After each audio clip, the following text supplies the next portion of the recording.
amantes de terror, o vídeo de hoje não será aconselhado para pessoas com problemas cardíacos. Eu separei 6 relatos de assombrações, que vai te causar bastante arrepios. Se tiver coragem, tente assistir de luz apagada. Inclusive deixe nos comentários, se você está assistindo de luz apagada, ou acesa, ou também, se estar assistindo durante o dia. Se você curte o tema histórias e relatos de terror, você está no lugar certo e é por isso que você deve se inscrever no nosso canal. Aqui você vai encontrar histórias novas todos os dias às 11 da manhã.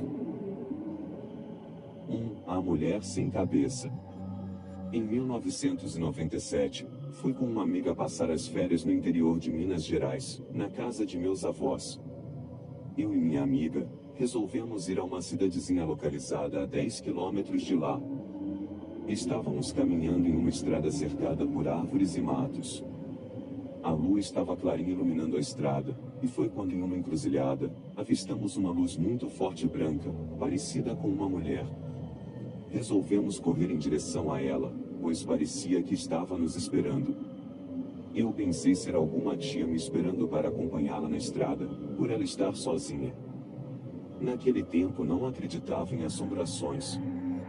Quando peguei impulso para correr, aquela luz se transformou em uma bola de fogo, e entrou em uma rua onde eu teria que entrar para chegar a tal cidade.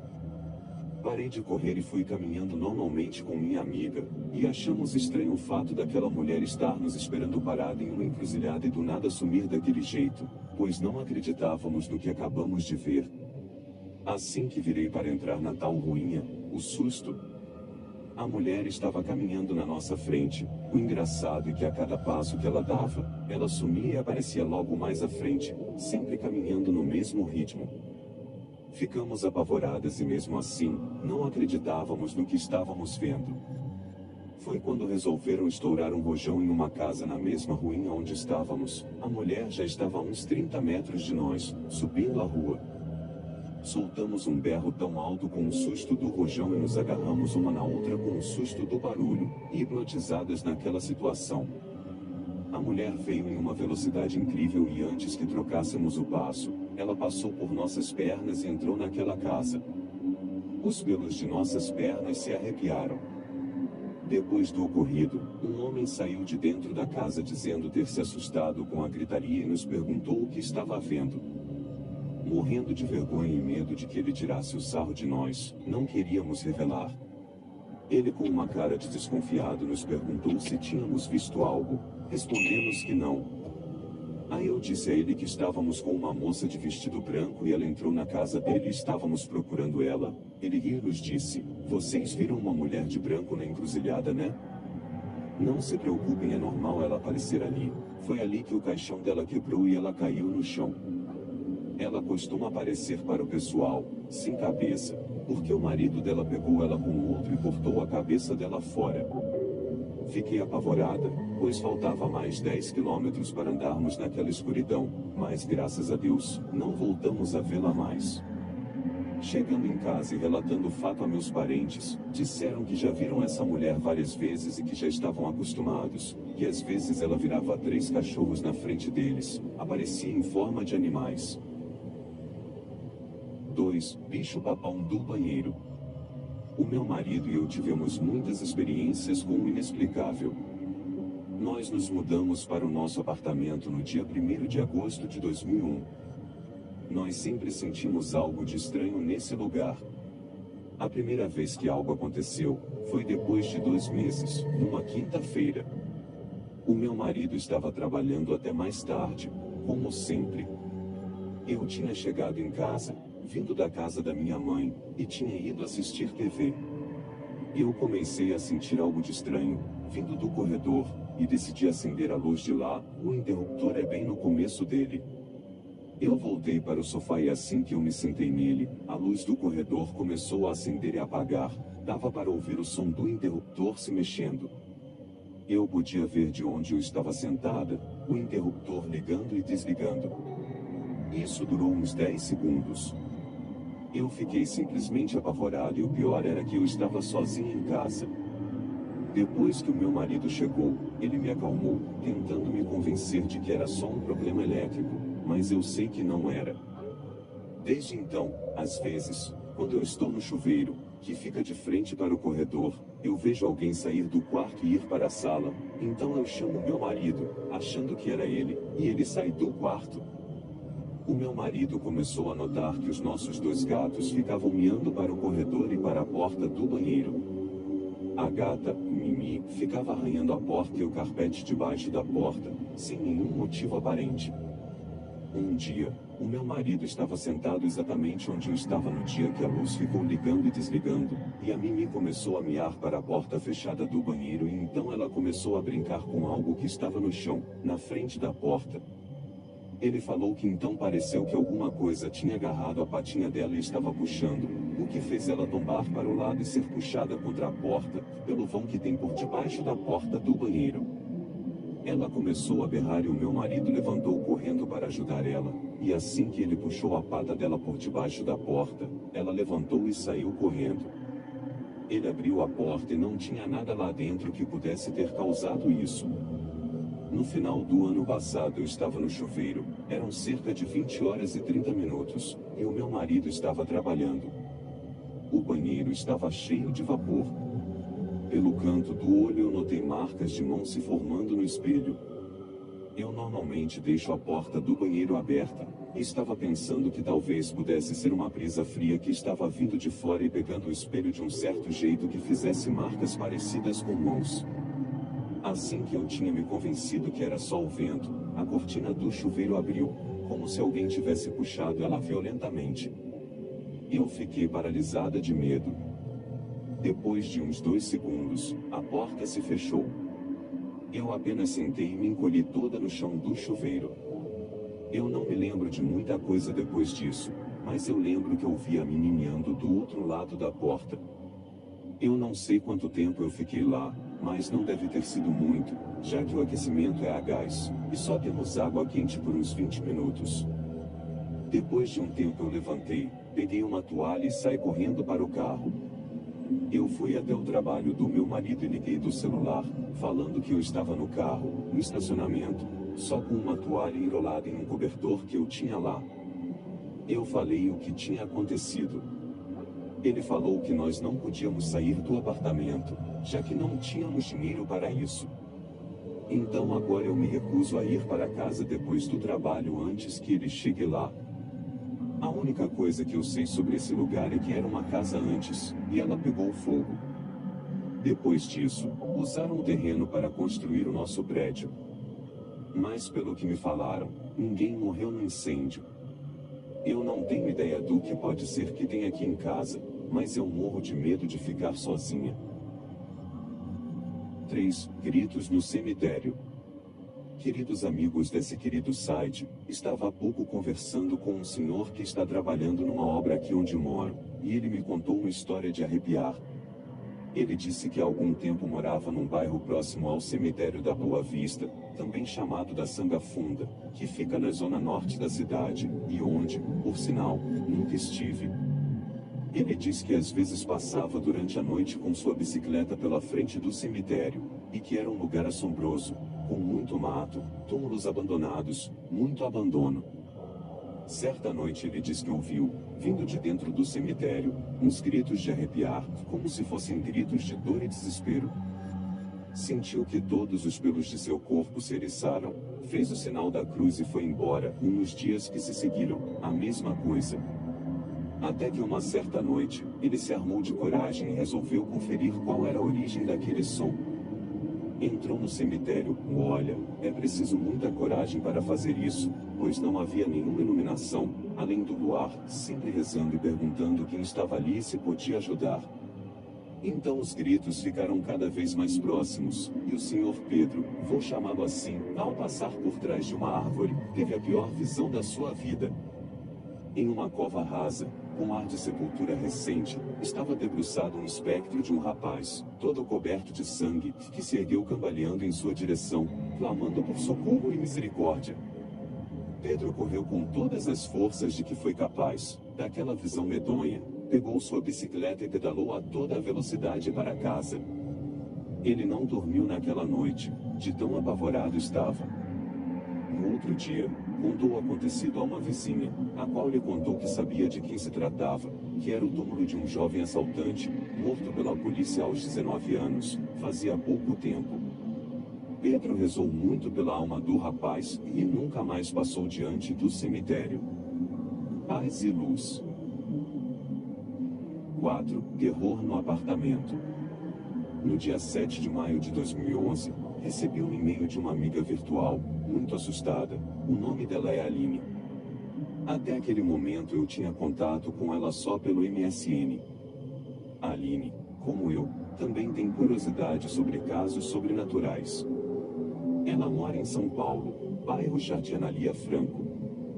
Fazia exatamente 2 meses que havia se mudado do seu apartamento no 10 graus andar, para a cobertura do prédio onde ela mora. Os antigos donos da cobertura saíram do país para morar na Europa. Nesse dia, às 7 horas da noite, recebi o e-mail: Olá Christopher, tudo bem? Aqui é a Aline. Algo muito estranho está acontecendo no meu quarto. Faz 2 meses que me mudei para este apartamento.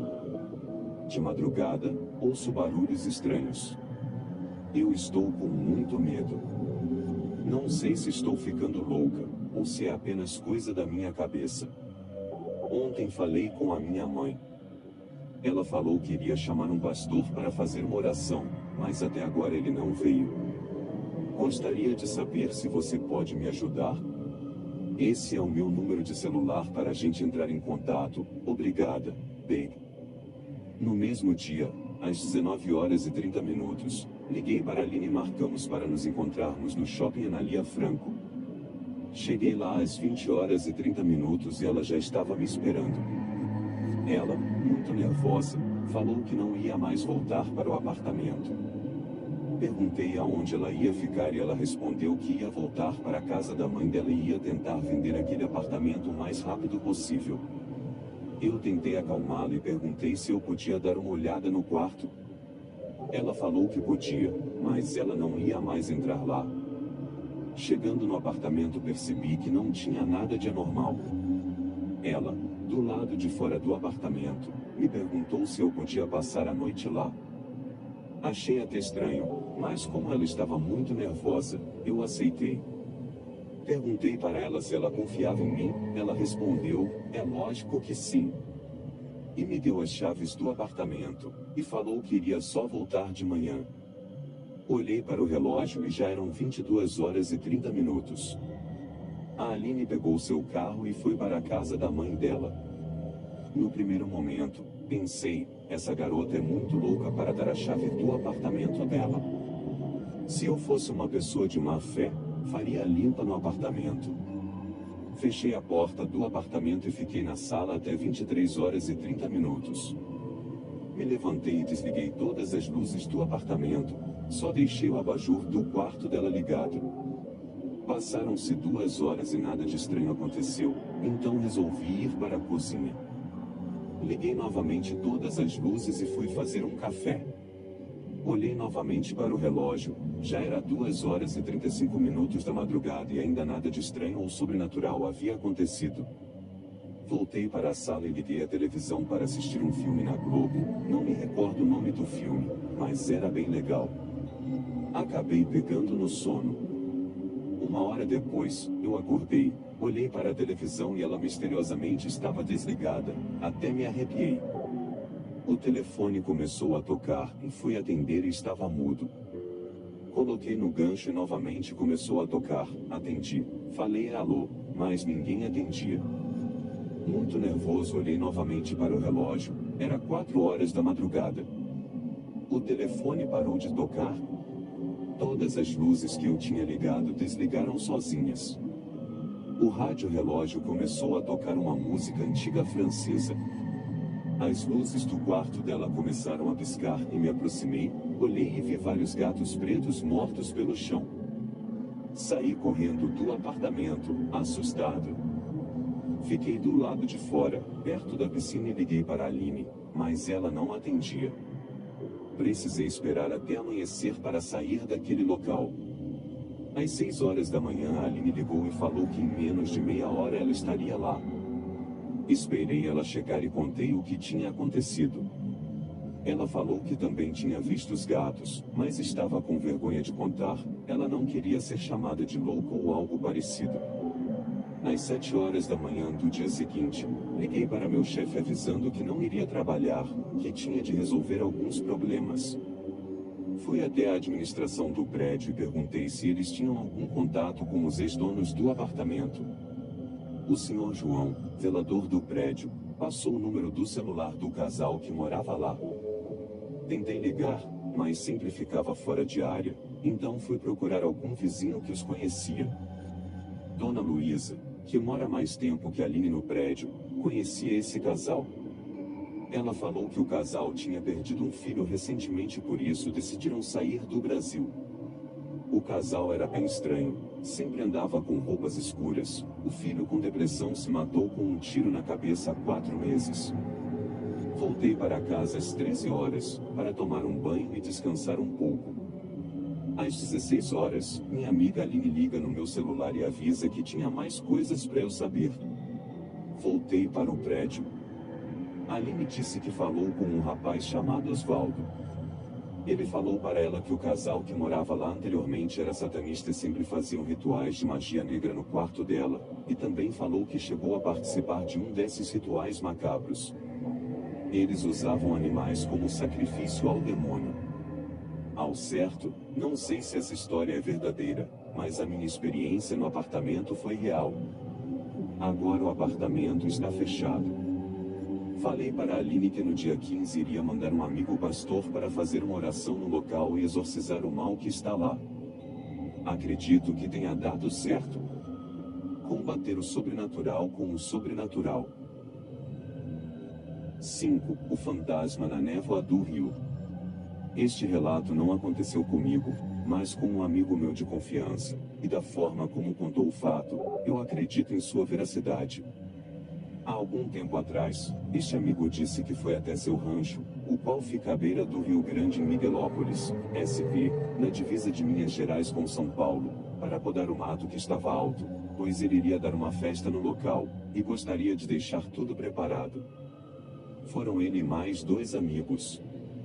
Planejaram ir de manhã e voltar logo depois do almoço, mas inesperadamente, uma forte chuva caiu. Foi no sábado, dia 28 de junho de 2009, o que os impossibilitou de saírem, devido ao barro e o fato do carro estar com o tanque cheio, influenciou muito para que o veículo atolasse. O local é muito bom, com camas, televisor na sala, antena parabólica e fogão a gás.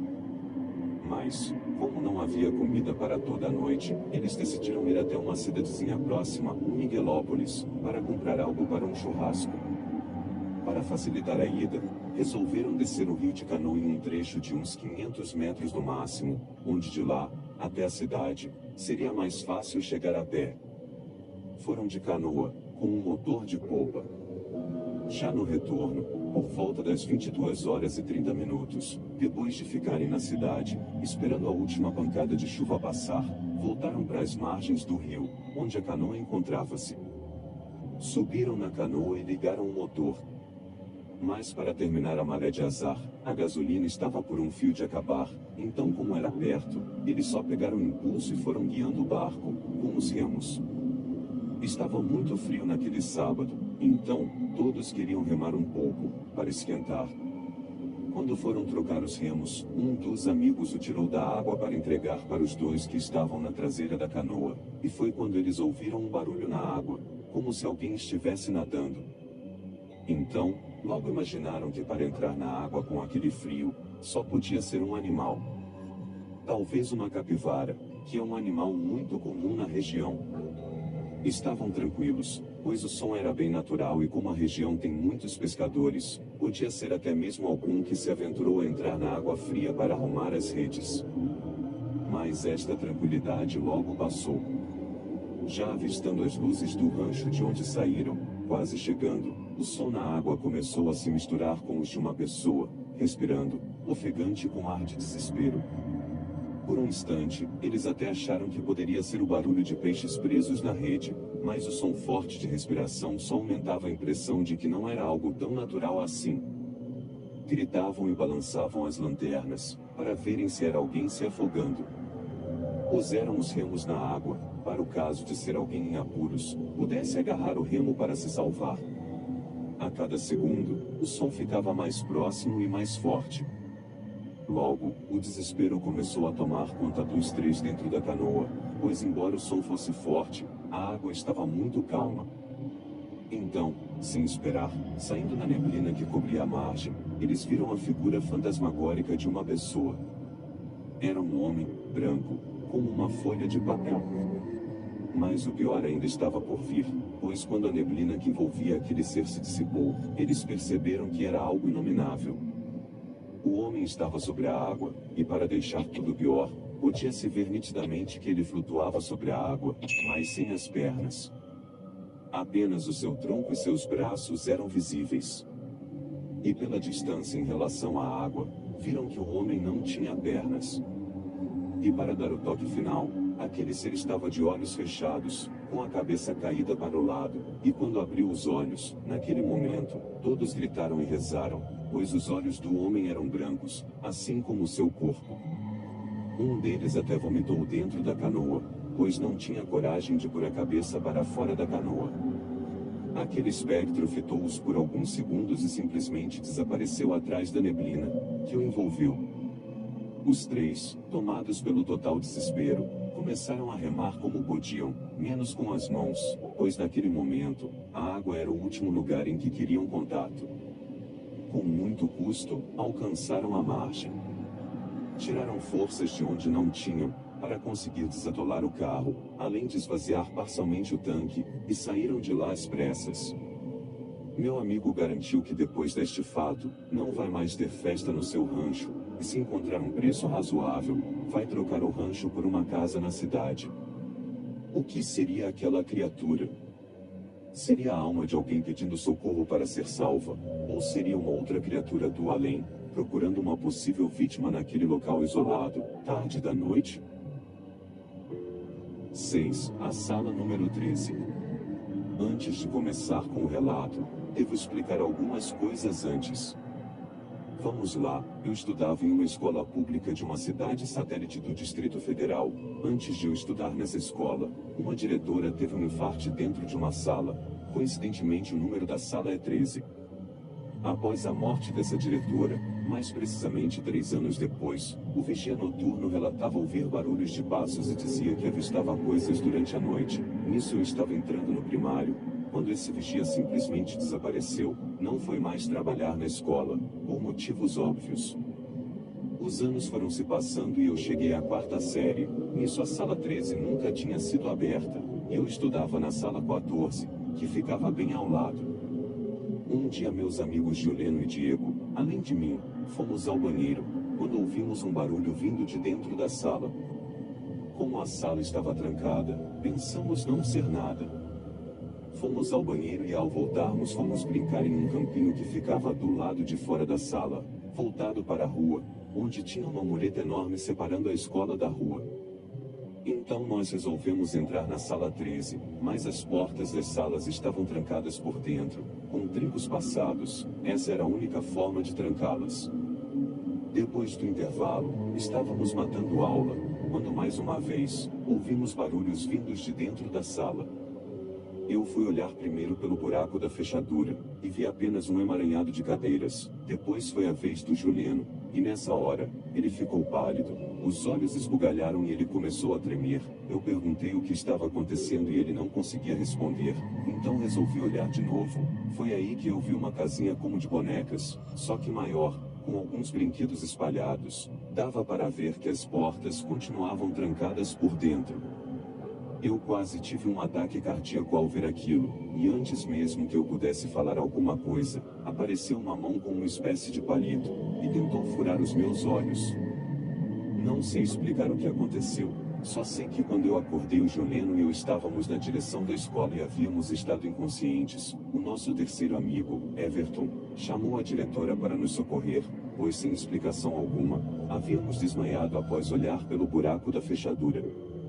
Inexplicavelmente, de acordo com Everton, não havia se passado nem 10 segundos que estávamos olhando pelo buraco na fechadura, mas para mim pareceram 2 minutos, e o Juliano disse que para ele também pareceu uma eternidade.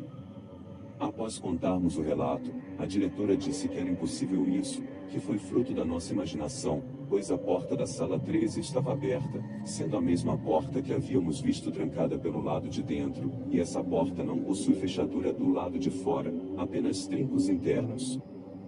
Não sei se eles escondem algo dos alunos, ou se realmente não acreditam nos relatos, mas nos anos seguintes, eu mantinha contato com minhas professoras, uma delas até hoje, e de acordo com ela, várias crianças desmaiaram após olhar pela fechadura da sala 13. Outra coisa que dá para estranhar, é porque até hoje, depois de tantos anos, a sala continua trancada. Não sei o que aconteceu, mas sei o que eu e o Juliano vimos, não era normal e ambos vimos a mesma coisa. Isso ainda continua um mistério, e ninguém mais comenta sobre a sala 13.